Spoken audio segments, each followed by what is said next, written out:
we're going to get started. I know we're going to have a lot of folks trickling in. I'm Tiffany Stillwell. I'm VP of Marketing with Patten Title Company, and I am going to jump in right away to introducing you to the Michael Speaks with Tours As.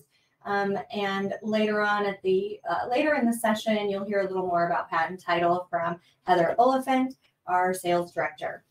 So I'm really thrilled to introduce you to Michael Speaks. You're going to get a taste today of his incredible product that I think all of you will love. But we are additionally doing a full demo next week on February 1st, and you will get an invitation to that. So this is a sampling, and then you'll get a really deep dive next week because it's going to take an hour for that. And so Michael's going to be on for about 20 minutes or so, and then Eldon's going to give you key market indicators and housing update. So Michael is CEO, co-founder, and the visionary of Tours As. He's been a realtor for nearly 2 decades, so he brings practical, boots-on-the-ground experience working with hundreds of home buyers, if not thousands, right, Michael? During the home buying process. His background is in technology, and coupled with the ongoing archaic and time-consuming process of personally setting up and managing showings and property tours, that's what has inspired him to begin creating Tours As. He's a problem solver with a natural God-given talent that allows him to recognize common inefficiencies and pain points experienced in everyday business practices and translate them into time-saving solutions. He enjoys working and collaborating with the best minds in real estate industry and is passionate about bringing practical, real-life, time-saving solutions, not only for all real estate professionals and their home buying clients across the country.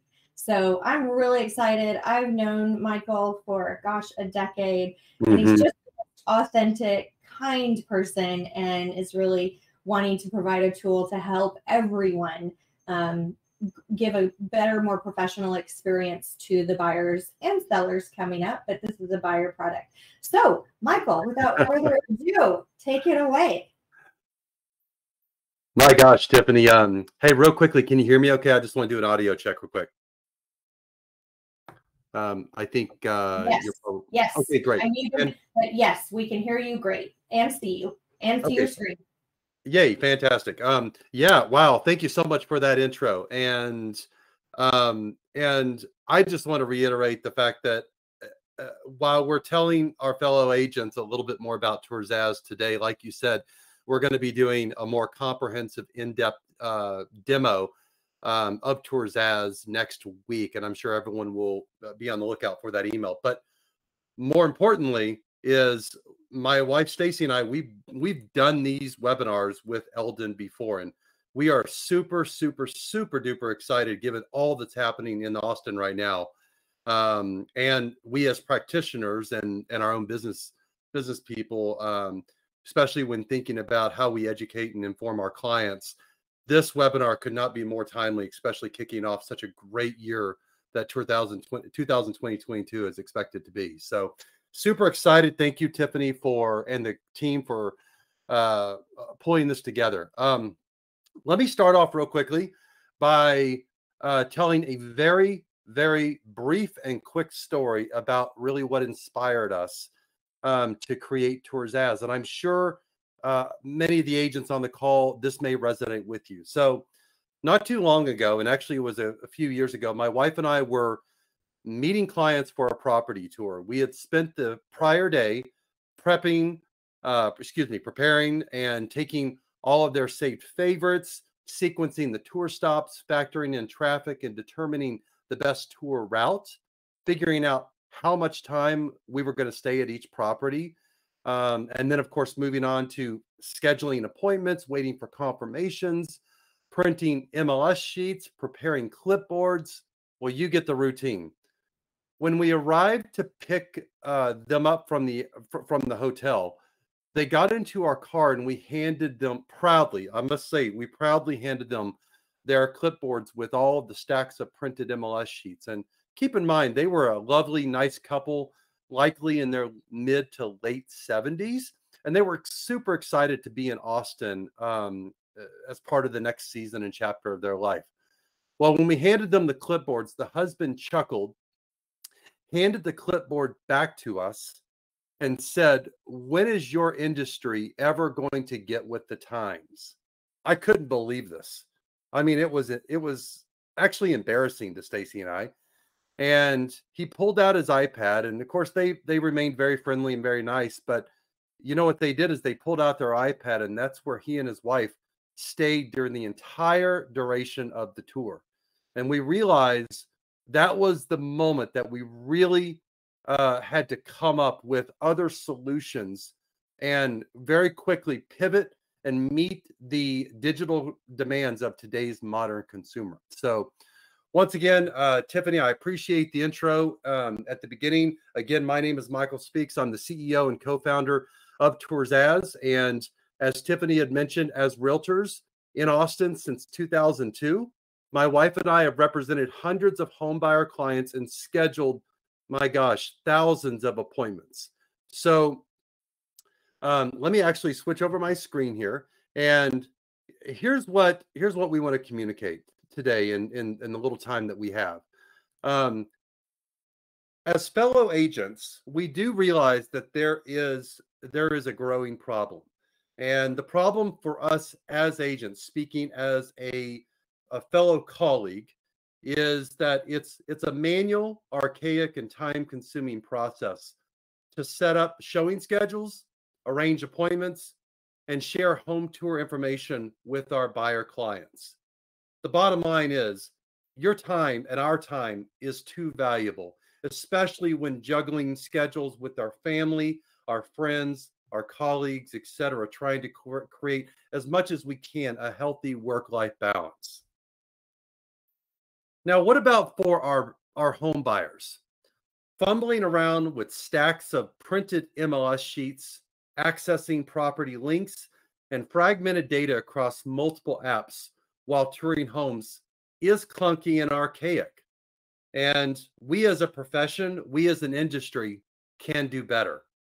So if you think about it, as we're showing homes to our clients, what platforms are they typically on? They're typically on Zillow, Redfin, Realtor.com.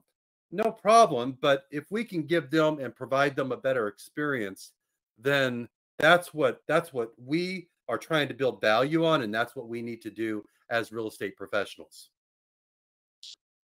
So now is the time, again, as fellow real estate agents, now is the time to streamline our processes, gain back valuable time, deliver more value as it's expected of us, and elevate the client's experience. And more specifically, as you all probably know, because we do it ourselves as real estate practitioners, we're constantly on our mobile devices. And so are our home buyer clients. And they expect a more modern digital home shopping experience. So it's time for us to deliver. So what exactly is Tours As? We have built, through Tours As, we have built it as a solution for agents. And specifically what we're talking about today, which all of you can access, especially after you learn all this great information that Eldon is about to share with us, you can immediately take advantage of the Tours As Tour app, which will allow you to quickly build single and multiple property showing schedules, automate appointment scheduling tasks and notifications with the optional TZ Smart Scheduler, easily share showing itineraries with property details to one or multiple buyer clients. That's right. No more printing MLS sheets. And you can instantly share a digital version of the property details as well as your itinerary and schedule timeline to one or multiple buyer clients, both locally and around the world. And of course, Tours As can be your new digital MLS sheet replacement. That's right. No more printing MLS sheets. In fact, all of the real estate agents who currently use Tours As, they have mentioned to us that they no longer print MLS sheets or prepare clipboards. They use their Tours As itinerary with access to property details, showing instructions, and everything they need at their fingertips while they're out doing showings. And sure, we've also built Tours to coexist with other showing platforms such as Showing Time, etc. But more importantly, or at least a part of what's important, is that we have built Tours to give you an incredible showing, modern showing experience, not only on your desktop, but on your iOS and Android devices as well. Now, what about Tours is really catching the attention of so many agents? It's our Tours automations with the TZ Smart Scheduler that we have developed into the platform. The TZ Smart Scheduler auto assist with scheduling appointments. And by doing this, it's actually reading, it's connected to Matrix, it's connected to the MLS, and it's reading the showing instructions and requirements. So it auto sends showing requests to listing agents, tenants, sellers, and property managers.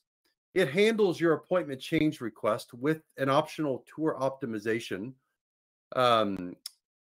handler, as well as it handles single-click cancellations with auto notifications to all showing recipients. It also sends courtesy showing notifications to listing agents when their vacant listings have been added to a upcoming property tour. As you all know, more than often, an agent doesn't know a property has been shown until the super lot box has been accessed.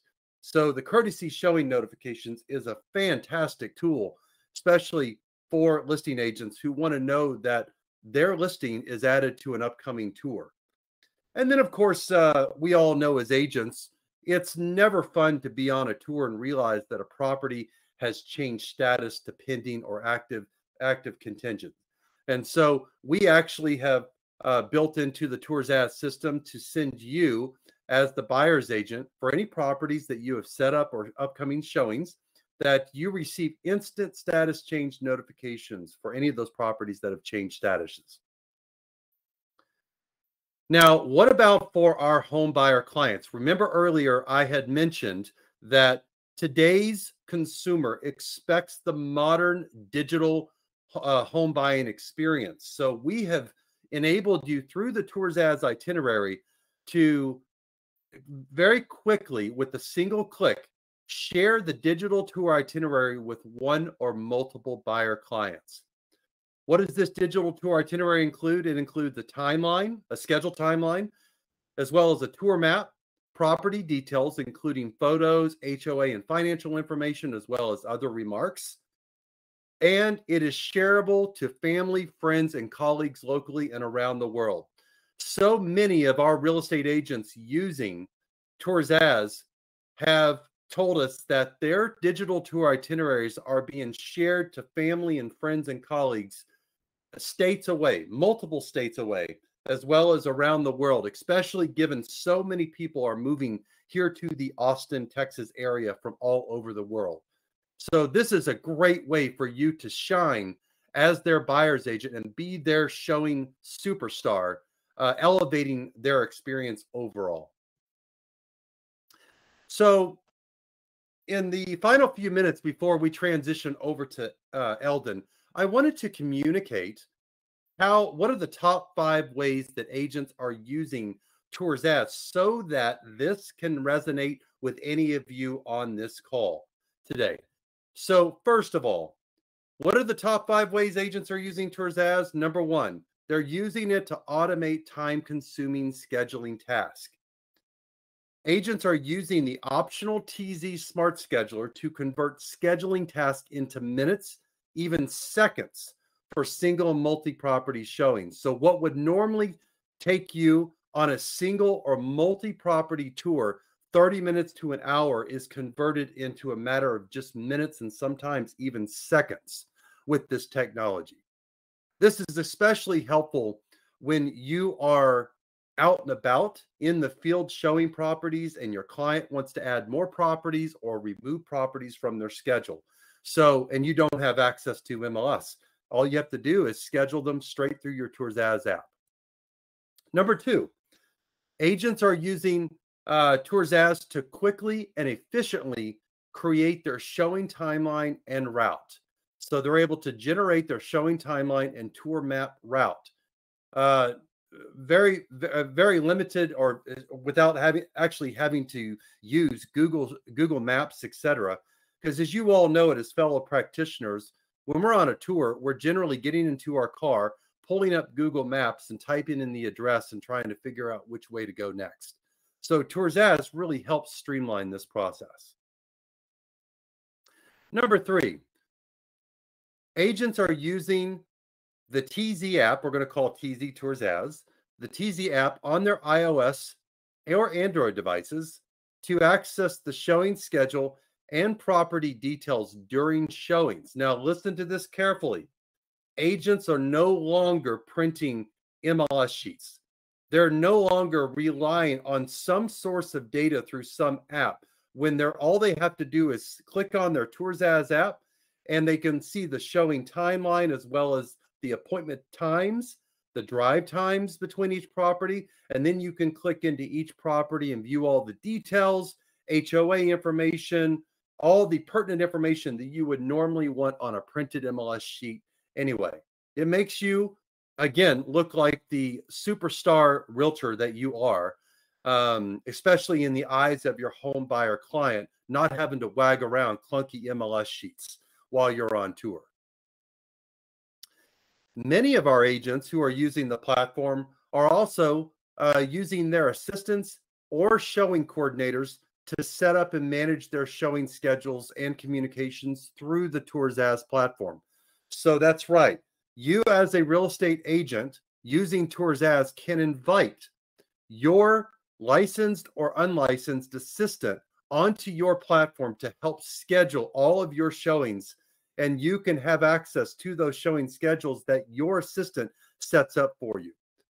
It's a great tool.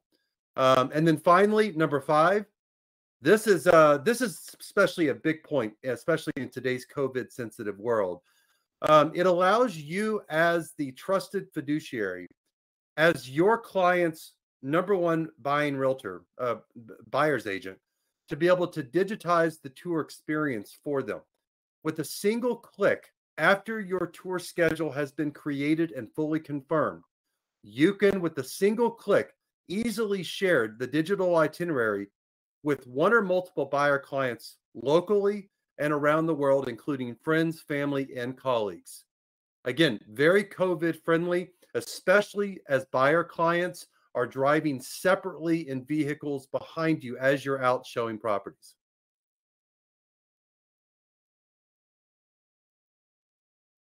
Let me make sure that, Tiffany, are you actually, I just received just a cancel, a warning screen. Are you still seeing my screen here? Yeah. Yeah. Okay, great. Sorry about that. I received a pop-up message on my end. Yep. We see it. Okay, sounds good. Well, to finalize this section, and again, to Tiffany's point earlier, next week we're going to be doing a more comprehensive demo walking you through the tour building process and how exactly Tours as works. But for those of you who really want to get on it today, especially ahead of this coming weekend when you have showings already scheduled and you want to convert those into a digital experience for your home buyer clients, well, you can easily sign up on toursas.ai. And for agents out there, we just want to communicate that we're offering a 60-day free trial. This is unheard of. Most free trials are only 30 days. We're offering a 60-day free trial. And honestly, it's only $14.99 per month for the tour builder. We have so many agents here in Austin. Matter of fact, we have over 1,100 registered users in Austin right now. And we're getting constant feedback of how much Tours as has streamlined and helped so many agents really elevate, not only streamline the tour building process and appointment scheduling, time-consuming tasks, but also digitize the home tour experience for their clients. So it's a great tool. Take advantage of it. And again, Tiffany, I appreciate the opportunity. I think my 20 minutes is up here, but we so appreciate it. And I look forward to being able to go really into detail next week with all of our agents, to where we can also answer many questions about the platform as well. Thank you, Michael. It's really fantastic. When Michael showed it to me over a year ago, I get presented with a lot of things to bring to our audience of real estate professionals. And so I just was blown away. And so think about it, a product like this made for agents by an agent who really understands your pain points and has that technological experience. It's phenomenal. And always evolving as well. So hope you'll join us on February 1st for a deep dive, and we'll make sure you get that information. Thank you so much, Tiffany. And Eldon, I look forward to hearing what you have to talk about today. Yep. So allow me to introduce Mr. Eldon Rood. We've had him on, I don't know how many years now, and it's always incredibly interesting to me. I would imagine most of you have heard of Eldon. He is a mainstay in our real estate community. He's the principal of 360 Real Estate Analytics. His more than 30 years of experience in the market have made him one of the region's most respected real estate advisors to professionals in housing, development, banking, commercial real estate, and the government sector. Eldon has lived in Austin since 1979 and is active in numerous organizations, including the Home Builders Association of Greater Austin, where he currently serves on the finance committee. I know he's served in a lot of leadership roles and given them his time and expertise. He is also involved in the Urban Land Institute, where he serves as a member of the advisory board and previously served as membership chair, as well as 2 terms as programs chair. Before founding 360 Real Estate Analytics, Eldon was director for Metro Studies Central Texas region for nearly 17 years. Prior to that, he was a partner in the Aegis Group, I hope I said that right, where he practiced commercial real estate appraisal for 12 years, obtaining his MAI designation in 1990. So Eldon, thank you so much for being here today. We had hoped to do this in person, but this Omicron has brought us back to the screens. So without further ado, Mr. Eldon Rood. Thank you, Tiffany.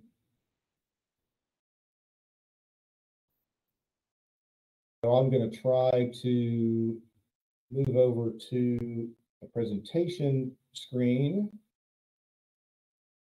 which I don't see yet, but there it is there. Great, Tiffany, will you confirm for me that you guys can hear me and see the slide that I have up? Yep, it's all there.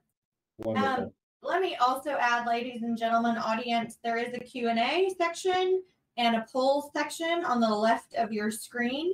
So please jot down any questions, and there will be a Q&A, an extended Q&A after his presentation, but we'd love to have you answer what's up there and take the polls.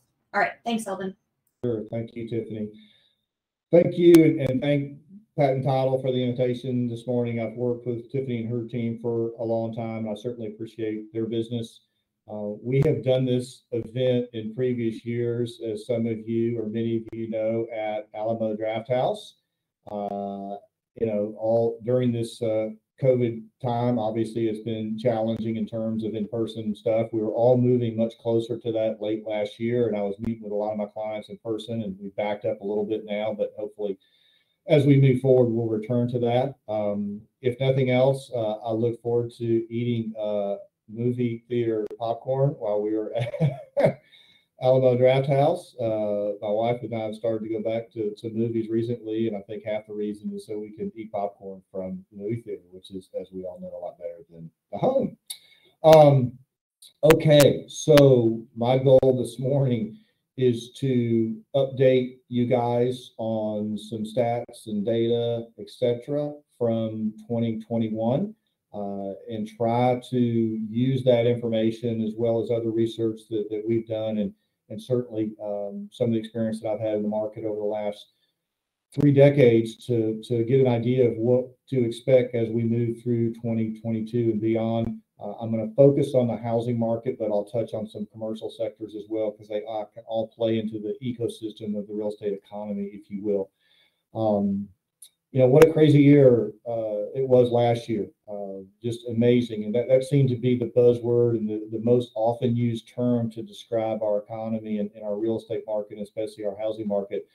So I'll be interested to hear what many of you and others and my clients have to say in terms of what the new word might be for 2022.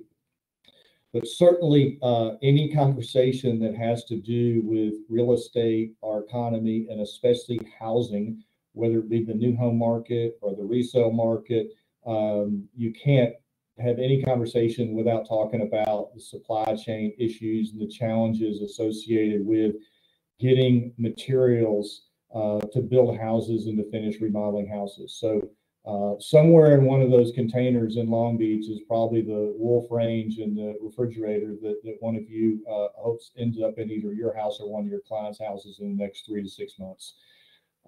Every conversation that I've been having with my builder clients, especially whether they be with the land team, division president, sales and marketing, construction, every one of them the last month or so, the first thing on everybody's mind is the backlog of inventory created by not being able to get the necessary materials to finish houses. I mean, we've never seen anything like this.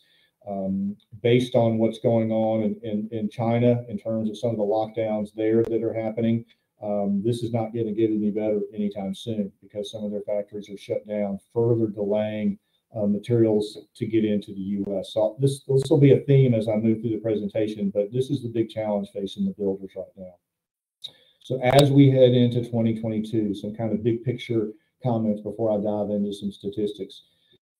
Obviously, Omicron is disrupting pretty much everything, whether it be your family or my family or school or workforces, and certainly the housing industry, not just people, but obviously, as I talked about, materials and labor in the field in terms of the workforces that are building houses that aren't able to do it at the pace that they normally would because they're not on the job right now. So it's just been a huge issue. Demand, as you guys know, remains really robust, fueled by strong regional job growth. And I'll show you some stats in a minute that are really strong, as well as continued migration from higher cost markets. And you know, this is something that we've experienced the last 18 months in Austin that we've never seen before in terms of the percentage of people moving here that are high wage earners and are coming from some of those markets with very expensive housing. The reality is that the last year or so, we've had no census data or data from the U.S. Census to kind of confirm what we already thought in terms of migration patterns, and we still don't. I mean, the last information from the Census Bureau that was really at the micro level was from 2019. That said, there was a recently released study from the Federal Reserve Bank in New York that does begin to kind of paint a picture and confirm for us who's been moving here and how many have been moving here. They didn't use census data, they used information from credit reporting agencies, and I'll share that with you in a few minutes. I think it's pretty insightful. As you guys know, you know, we've never entered a year with so little combination of new homes and resales as we have in the last few weeks of 2022.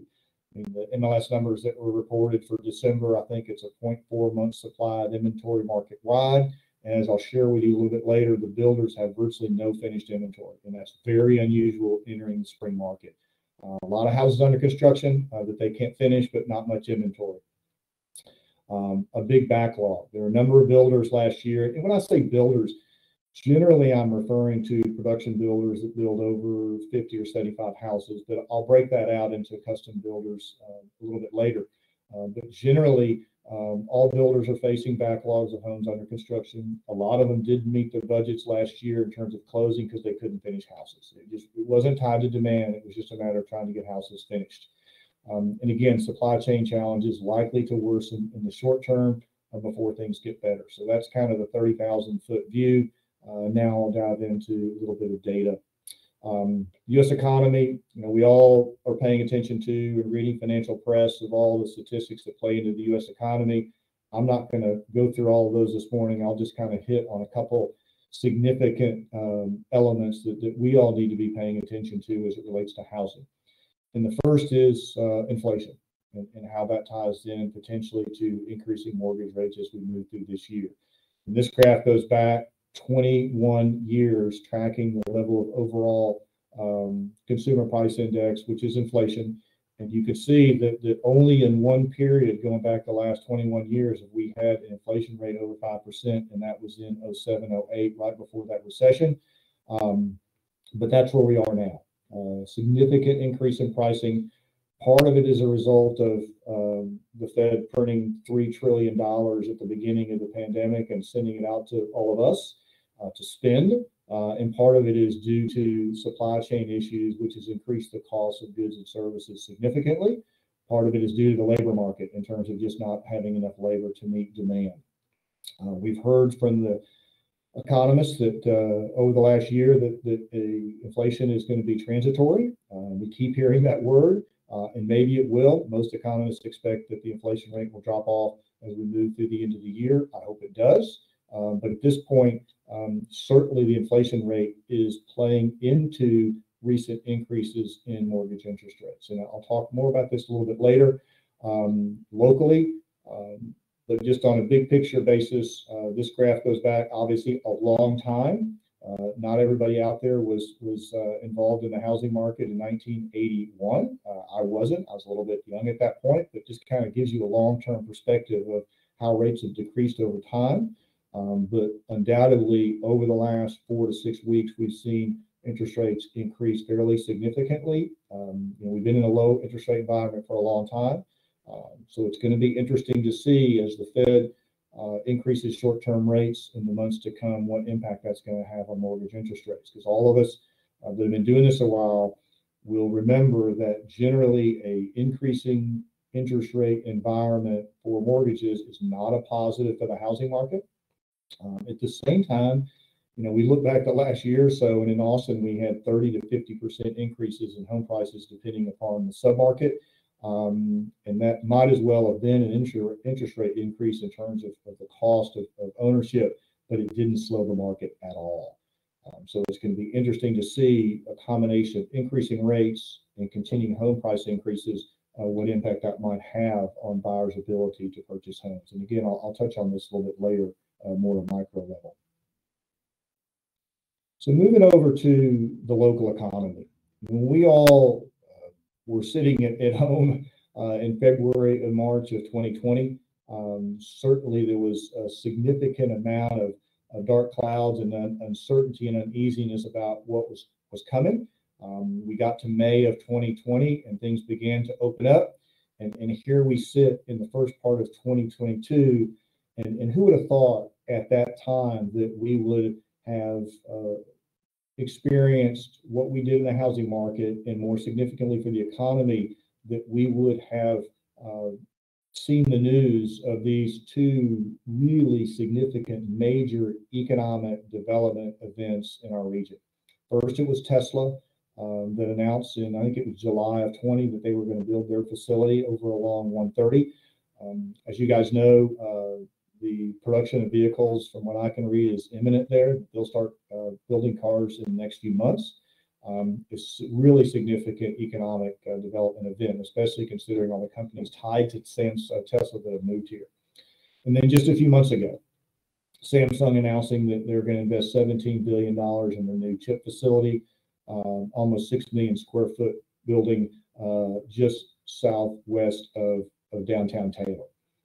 And that is going to completely transform that area, that along with the other associated development that we see in that area over the next 5, 10, 15, 20 years. These are really two very significant economic development events that we've experienced in the last year. They're going to bring other businesses tied to these two. I don't know if probably all of you have driven by the Tesla facility on 130. I thought the Amazon building in Pflugerville, which is 3 million square feet, was a big building until I drove by the Tesla facility. It seems like at 80 miles an hour, it still takes a couple minutes to drive by that facility. It's pretty amazing. Some information from the Chamber, additional economic development information for 2021, nearly 27,000 new jobs announced from company relocations and expansion in Austin. That's up over 27% from 2020. In 2021, actually, that second bullet is not correct. It should be 2021. 90 companies announced relocations to the region, double the total in 2020. And another thing I thought was interesting in my conversations with some of the folks at the chamber in recent weeks is that they're seeing many more manufacturing companies that are inquiring about building greenfield opportunities rather than existing facilities, meaning manufacturing companies that are looking to move or expand here where they'll build their own facilities outside of Austin as opposed to lease existing space. So what that ultimately means is their preference for building facilities in suburban areas that ultimately will kind of create their own synergy, if you will, in terms of needs for other forms of services and residential housing in areas on the kind of the outskirts of Austin. So we haven't seen a lot of that, but we have more companies that are looking to do that in Austin, which I think is kind of interesting. When I show the job numbers for Austin, lots of times I'll show graphs that kind of show net increase or decrease in jobs, and the graphs look so crazy because of the job losses and suddenly when the pandemic began, and then the increases that ensued so quickly after that, that I think this is probably a better graph that represents what happened during the first months of the pandemic and the rebound in the Austin economy since then. So what this graph shows is total non-ag employment in the Austin region going back 10 years. And you can see there in that area that's highlighted the immediate impacts in terms of job losses during the first few months of the pandemic. We lost 137,000 jobs in 3 months. But you look at the data since that time, we've regained all of those jobs plus almost 50,000 new jobs since April of 2020. So huge increase above what we had before. Unemployment rate is now at 2.9%, and that is well below full employment, which translates into when people are taking jobs in Austin, especially professional jobs, most of them are going to come from somewhere else. So pretty significant number in terms of the job market the last year. We can see that obviously in every sector of real estate, especially housing, in terms of people moving here. The next statistic tied to employment, which I think is staggering, there are 10 categories of job creation that the Bureau of Labor Statistics breaks job growth down into. And one of them is business and professional services. And so this graph only focuses on that one category. And it's a bar graph that shows the total net change in jobs in that category going back to November of 2001. Many of the high-tech software design, engineering jobs end up in this category. So they're high-paying jobs. And you can see from generally after the recession of 2008 and 2009, between 2010 and 2019, we generally had somewhere between 5,000 and 10,000 jobs a year created in this category, and that was strong. During the pandemic, the first months of the pandemic, we virtually didn't lose any of these jobs. As you guys know, most of the jobs that were lost during those initial months were in the service, hospitality, restaurant, catering businesses. So we didn't lose many jobs at all. Those people kept their jobs. Most of them were working from home.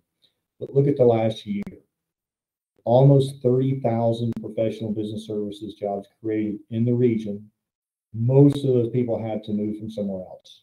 And you couple that with people that were moving here that could live anywhere and their jobs were somewhere else. And that kind of begins to explain even more why we've seen so much demand for housing.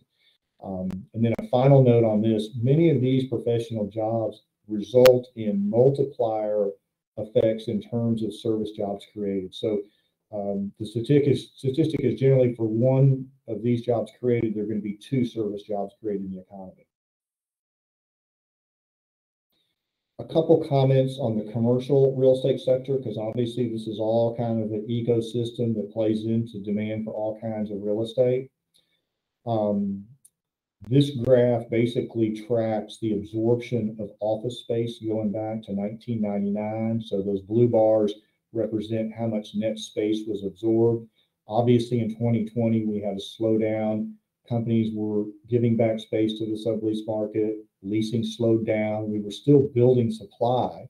But then you can see just in the last year, we had an increase of about 500,000 plus. But the biggest components of this graph are in those comments. So obviously, companies have still not, especially the big tech companies, have not decided exactly when their people are going to come back to the office. But we had two huge announcements from technology companies who, even though there's still uncertainty in terms of when the people are going to come back to the office, they have made statements in terms of their intentions to have more people working for them in Austin in the years to come. The biggest, obviously, Meta or Facebook, executing a lease for all of the office space in the Lincoln property building under construction at 6th and Guadalupe, almost 600,000 square feet. And that's in addition to all the space they already occupy. Amazon's decision to execute a lease for 330,000 square feet in Domain 9, which is under construction in the Domain. They already lease all of Domain 8, which is next door.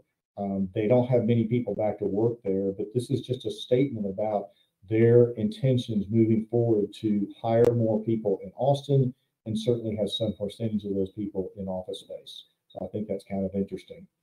The industrial market, it's just incredible what's happened in terms of demand for industrial space, especially because of the acceleration in just-in-time inventory needs, as well as a very active construction sector, because most companies tied in with construction, whether it be residential or commercial, need industrial space.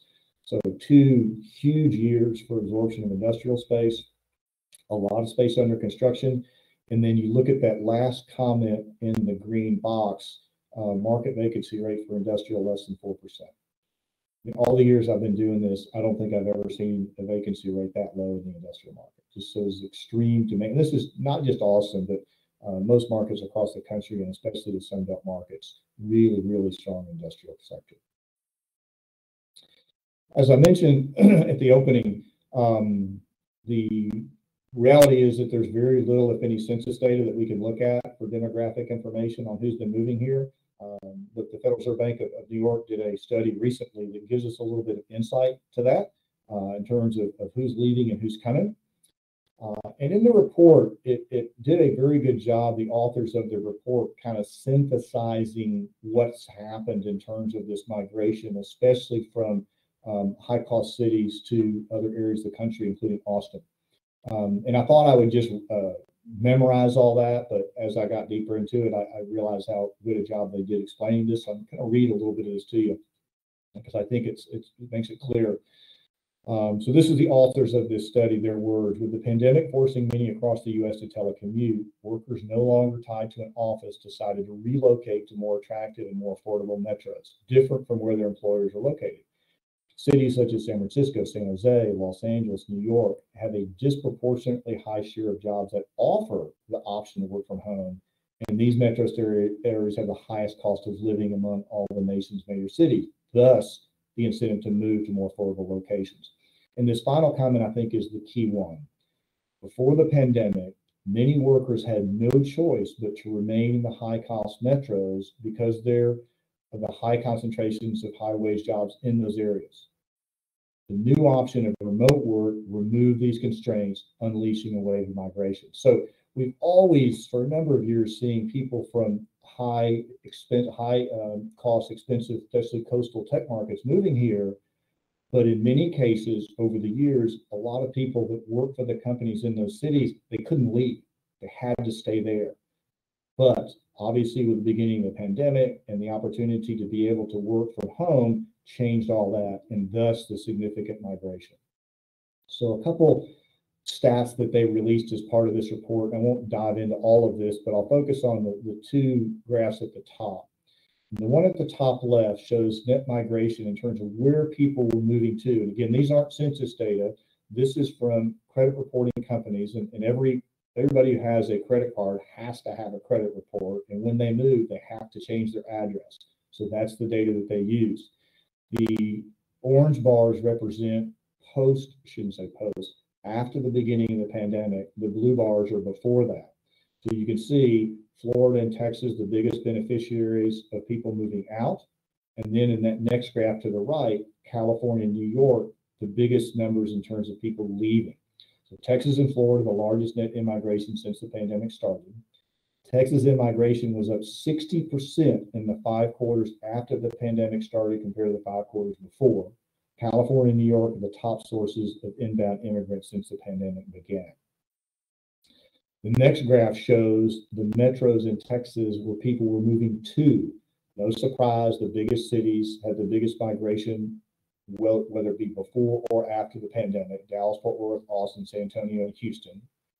The next graph shows of the people moving to Austin, where are they coming from? No surprise, expensive markets: Los Angeles, San Francisco, New York. There's always people, significant movement within Texas, especially people moving to Austin from Houston, San Antonio, and Dallas. But you see those other cities: Chicago, San Jose, Washington, Boston, San Diego. So big differences in terms of pre-pandemic and post-pandemic in terms of people moving here. And then the final one I thought was kind of interesting for the suburban component is these graphs track the percentage of people moving and how far they moved when they moved here away from the core of the city. And Austin had the most percentage of people moving more than 20 miles from the urban core when they moved here. I think that's probably as a result of the more expensive housing closer to the core in Austin relative to the other major Texas cities. So this is the first time that we've been able to really see any data, even though it's not census data. It's a pretty large sample size that kind of confirms for all of us not only where people are coming from, but the magnitude in terms of how many are moving here relative to pre-pandemic periods. So all of these people have moved here. They got to live somewhere. They're going to live in an apartment, they're going to rent a house, they're going to buy a resale, or they're going to buy a new home. And we've been building lots of units to try to absorb all these people moving here. This is a graph that basically shows the combination of how many apartments and single family homes we've been building going back to 2000. And if you guys remember, we built a lot of houses and apartments in 05, 06, and 07. Around 20,000 was the peak.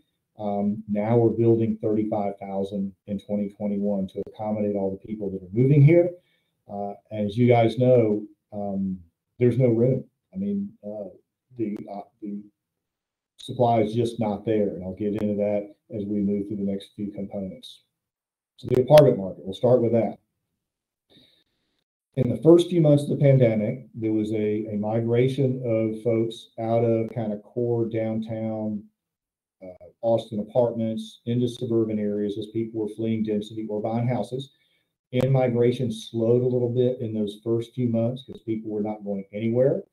But since the middle to late 2020, significant in-migration into the area, and you can see that at the far right of this graph.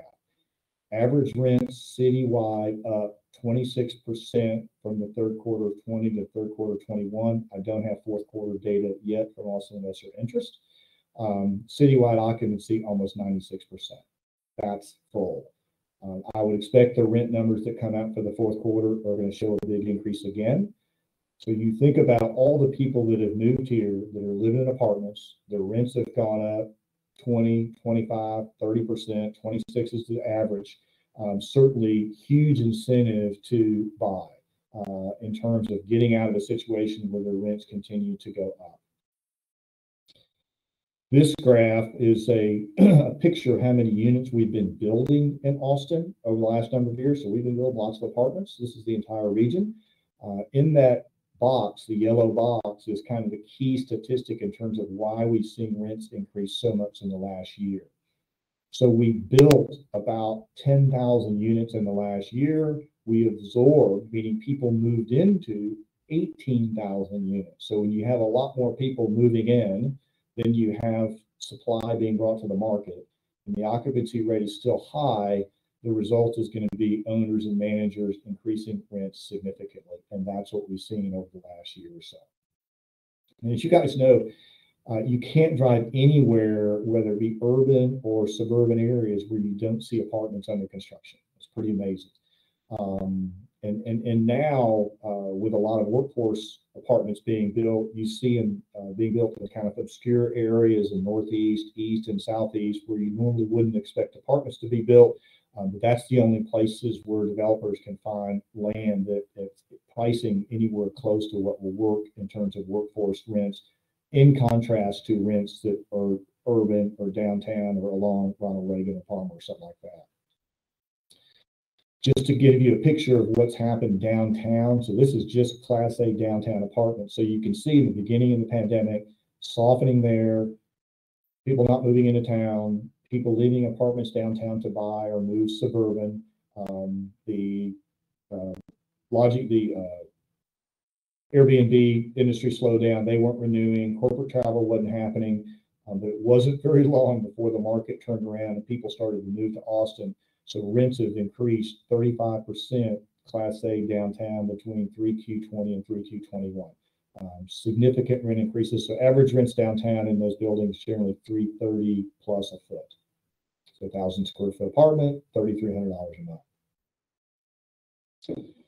All right, so shifting over to the new home market, as I prepare to meet with my builder, developer, bank clients, I spend a lot of time looking at data and stats. I spend a lot of time driving subdivisions and looking at product and seeing the status of subdivisions and what's going on in the field and talking to sales agents. I have a lot of phone conversations with the builders, whether they be division presidents, sales and marketing, land teams, just to try to get a handle on what's going on and what might be coming. And certainly was a crazy year for everybody. We built a lot of houses in the region. So just from a pure statistics standpoint, we're probably going to finish or build about 25,000 houses in the region. That's up 18% from a year ago. So big increase. The reality is that if builders could have completed and closed more houses and had lots of supply, we would have started more houses last year. The demand was certainly there. We just didn't have the capacity to do it. A couple little statistical graphs from the survey that we do every month. I don't have all the builders reporting yet for December, but we have about 80% of them.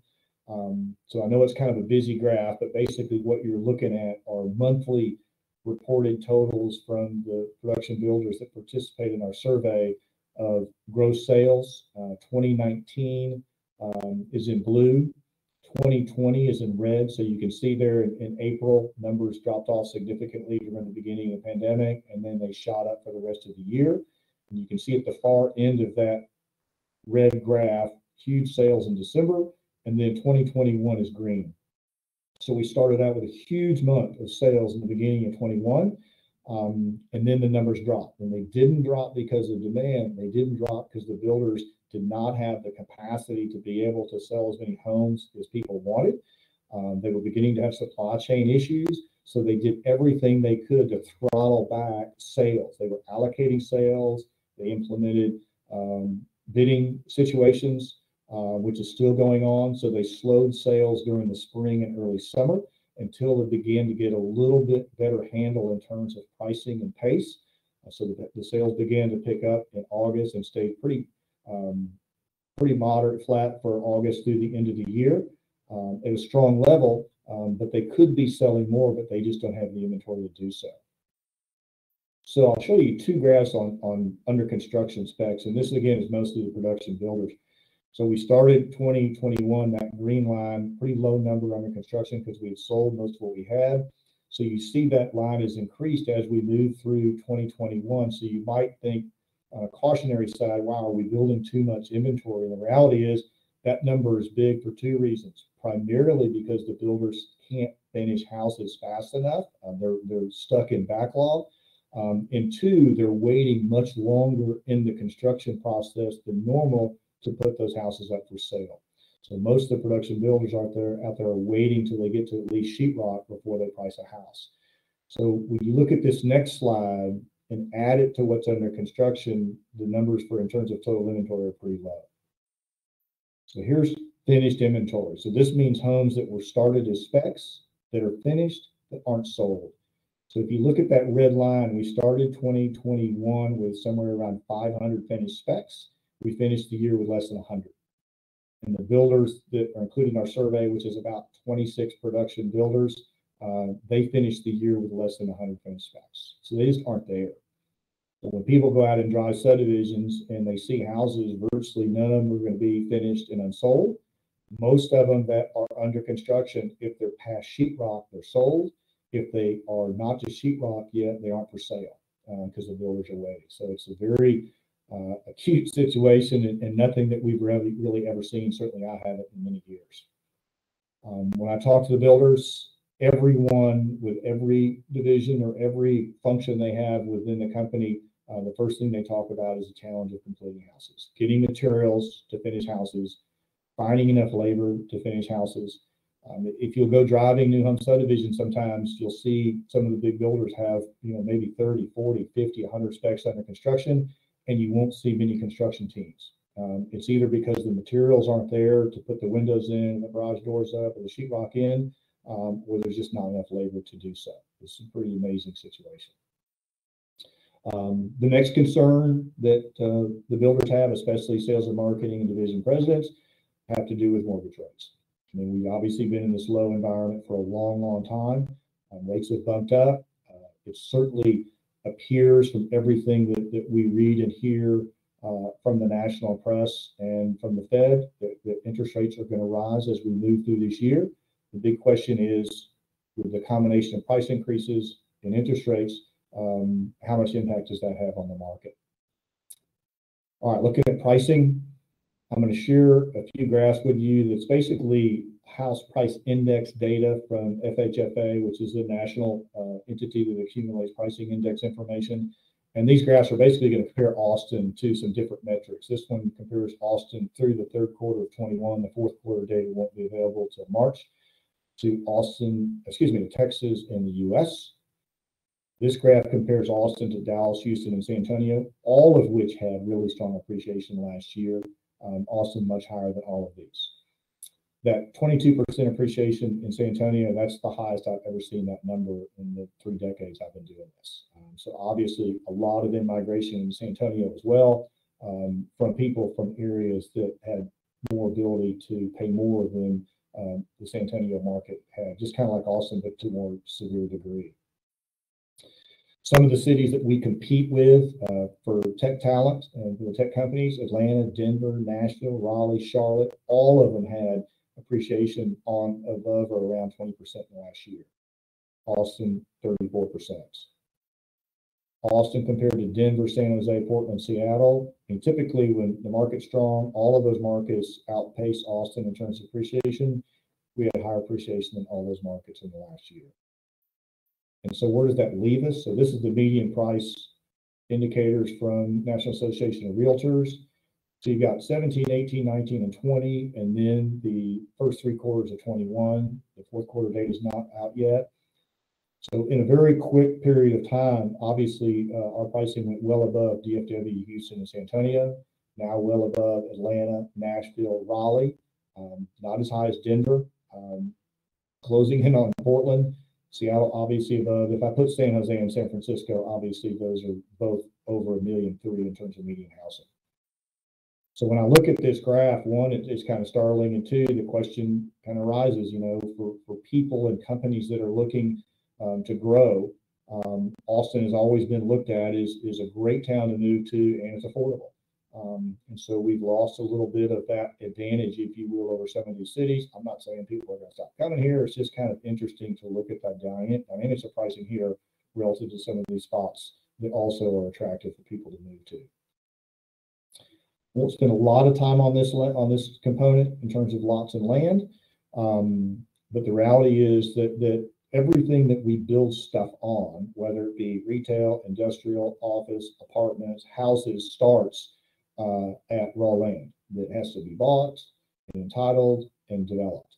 And last year, we experienced the most dynamic, significant run on land and pricing. Again, I keep saying this, but in the entire span of my professional career in Austin, I've never seen anything like it. Just incredible investment from outside of Austin, outside of Texas, outside of the US, people buying land, some of it intending to develop it, some of it purely for investment in what they have identified as a place to put your money. And so the result of that is everything that gets developed and entitled for real estate products, whether it be single family homes or industrial or retail or multifamily, the land's going to be more expensive as it moves through that process. And that plays directly into pricing. So, for example, A lot in Liberty Hill that a builder might have purchased a year and a half ago for, if it's a 50-foot lot and they paid $1,500 a front foot, it was $75,000 for that lot. They might be paying $2,000 a front foot now, so it's $200,000 lot. And you multiply that by about 5, and that's what the home price is going to be. So you can see the impacts in terms of increased lot pricing. And all the builders are experiencing that. So no one is immune from that in terms of pricing. The resale market, these statistics came out the other day for the region. I think the most significant one is the months of supply of inventory, because it basically puts supply and demand together. We had 9 or 10 years of a 2 to 3 month supply of inventory, which was tight. And during that period, prices went up kind of in an orderly fashion, if you want to call it that, 5 to 7% a year. And then May of 20, the rush is on. Inventory goes down. We end the year at less than a 0.5 month supply. And when inventory is that tight, as you can see on that average pricing graph, prices are going to spike. And that's what we've seen. Average and median, we finished the year with an average of 565, median of 476. This graph goes back 20 years. So even during 05 and 06, when we had a pretty good bump in pricing, nothing compared to what we've seen. And in preparing my graphs for my meetings for pricing over the last 6 to 9 months, I've had to change the axes for pricing almost every quarter, which I didn't do for years before that. It's kind of staggering. So some final comments before I take some questions. If you're in a position where you're selling, whether it be houses or apartments or office, from a demand perspective, we really couldn't be in better shape. That doesn't mean it's easy, because that's obviously from a standpoint of trying to find people that want to sell their house in terms of listings, it's very difficult. From a pure demand shape, pretty incredible. That said, is our price advantage lessons relative to some other markets in the country? What's going to be the impact on in-migration from high-cost regions? I don't know. It's hard to imagine that we could stay quite at the level we've been given the increase in pricing. Supply chain labor challenges expected to continue. Now, I don't think this is going to get better anytime soon. Ultimately, it will ease up, but it's going to be a while. Mortgage interest rates, rates going up are never a friend for housing. And yet, we experienced 30 to 50% price increases last year, and it didn't put a dent in the market. But you got to think at some point, if we do see interest rates bump up another 50, 75, 100 basis points, if we see home prices go up double digit again this year, that there are going to be some impacts. Every lot that's developed and delivered this year and next year is going to be at a higher price than the ones from last year and the year before and the year before that. And that's going to affect home pricing. That's just a reality. And then finally, the unexpected we should expect. Going back to the beginning of my talk in early 2020, we were certainly surprised at what happened. In May of 20, when the market took off, we were certainly surprised at that. The supply chain issues that hit us last year, I guess there were some that were expecting that, but I don't think any of us expected that to the magnitude that we have been experiencing that. So I would imagine that as we move through 2022, there'll be more surprises. Some of them will be positive, and some of them probably won't be positive. So it's just a matter of staying on your game and making sure that who you're doing business with, or if you're developing or building or investing, who your neighbors are in terms of how they're placing their money as well.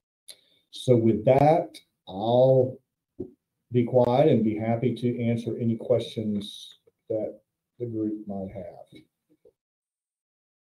All right, everyone. Well, thank you, Eldon, so much. Very thought-provoking updates. Great way to wrap up the unexpected we should expect, right? Hope everyone enjoyed as much as I did. Perfect way to spend a lovely lunch hour together with, your data and projections, perfect brain food. Although Eldon, I certainly could have used some of that movie theater popcorn myself to go along with it. Hopefully soon, right? Hopefully our next time and event together. Hello, everyone. I'm Heather Oliphant. I lead the sales teams here at Patten in the Central Texas region. And yes, Eldon's right. We've reserved a few minutes for a Q&A session. Reminder that you, if you have any questions, you can submit them in the Q&A function on the left side of your screen. And I have one actually that was submitted before our event. So our first question, ready, Eldon? Comes from Kyle Odiorn of Owning Texas. Hi, Kyle. Glad you could make it. His question is, on January 5th, 2022, the FHFA announced targeted increases to Fannie Mae and Freddie Mac's upfront fees for certain high balance loans and second home loans. The new fees will go into effect for deliveries and acquisitions beginning April 1st.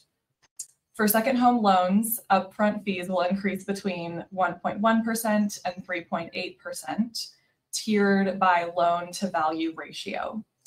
What does your research tell you of past credit tightenings like this, and how will this affect the investors and second home market pricing and availability? That's a good question. Great question. One, I did read that article, an article a few weeks ago that was talking about that. So obviously, you guys all know that the demand for and transactions for second homes has exploded since May of 20. Right? Part of it was tied to the fact that the Fed printed $3 trillion and gave it out to everybody, and partly because the tech businesses have been so robust. The equity markets have been so robust. So my take is that the Feds are basically trying to slow down the pipeline in terms of that activity. So they're going to increase the price and increasing barriers to entry to people wanting to purchase second homes. And so that is basically a tool to do that. So my expectation is it's going to be effective because it's going to be more expensive. Not as many people are going to jump to make investments in second homes. And I think another reason is the fact that in many areas prices have doubled in the last year or so where people are buying, whether it be Colorado or Wyoming or the coast or whatever it might be. That'll probably slow down a little bit.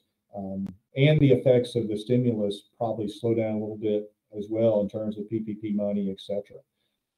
So I think that was the motivation to enact those increasing fees, and I expect that they're probably going to be effective to some extent. Absolutely. Well, thank you, Eldon. Okay, moving on to our second question. This one was submitted by Ethan Cope. Thank you, Ethan. How long do you think it will take builders to make up for the disparity of available homes?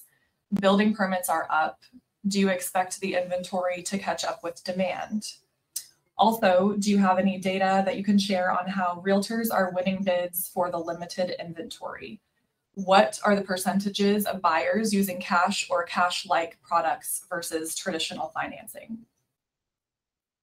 So questions 2 and 3 I can answer pretty quickly because I don't have access to that data. So I don't have a lot of insight there. I apologize.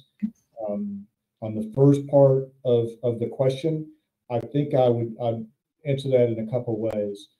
One is that the largest public builders that build primarily first time, first move up, maybe up to 500,000 or 600,000, they are best equipped to deal with the challenges that the market is facing because they have a more powerful way to control materials and labor. So I think the builders in those price ranges will be the first to kind of be able to get through this and solve some of these issues. Whereas the builders that are a little bit smaller and custom builders will be the ones that face the most challenges, and it'll take them the longest. And I know nobody wants to hear this, but I always have to talk about this, that ultimately they probably only really catch up when we see some reason that there's a hit to demand, whatever that might be, that the confidence level decreases for people that buy. That's probably when the builders really catch up, and history will tell us that they probably do more than catch up. That's when things will slow some and they're not as excited about their businesses. Absolutely. Perfect. Let's see, I'm getting some good questions here. Third question the increased upfront fees for Fannie and Freddie buying second home investor mortgages starting April 1st. Do you think this will give any relief to the market at all? So, that's another interesting question. And you guys and I all know that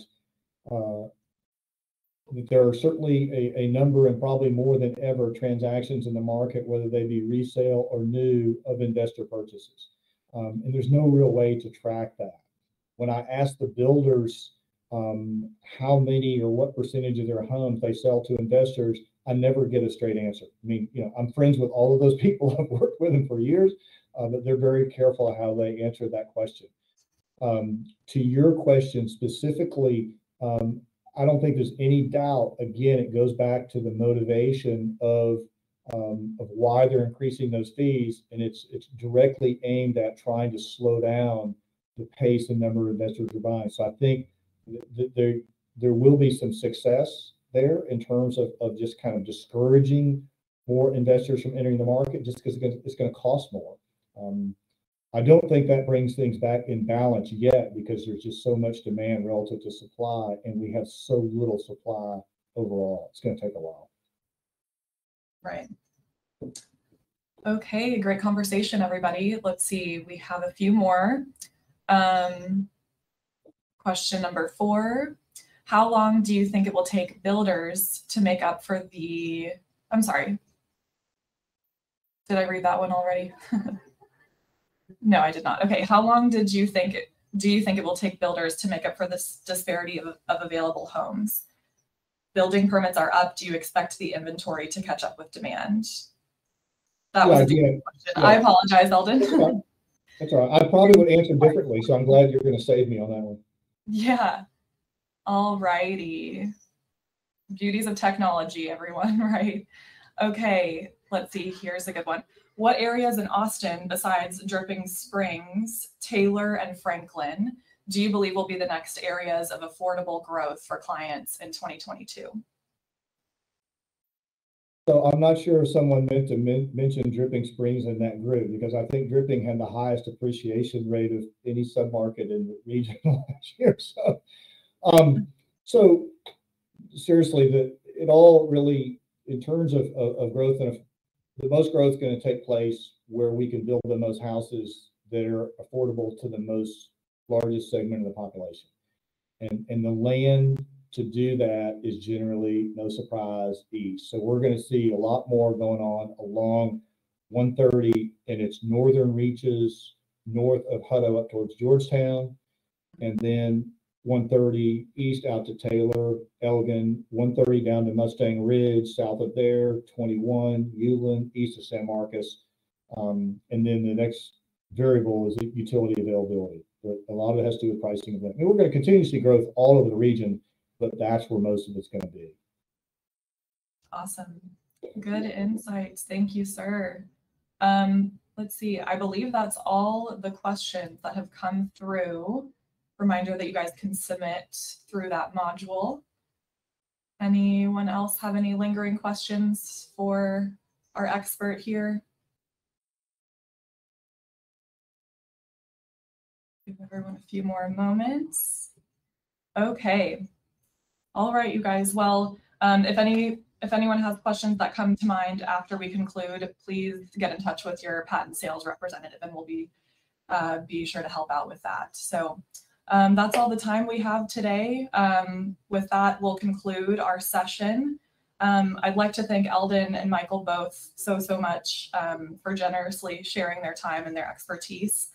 Well, thank you guys. I appreciate it. Next time we'll be at Alamo eating popcorn. Yes, fingers crossed, absolutely. And the comfy chairs and the nice AC together, sharing time. So, but yeah, on behalf of everyone here at Patten, thank you guys for joining us virtually today.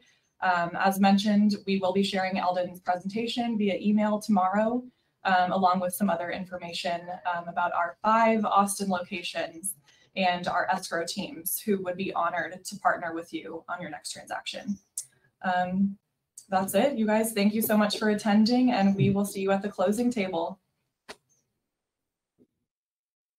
Good afternoon, everyone.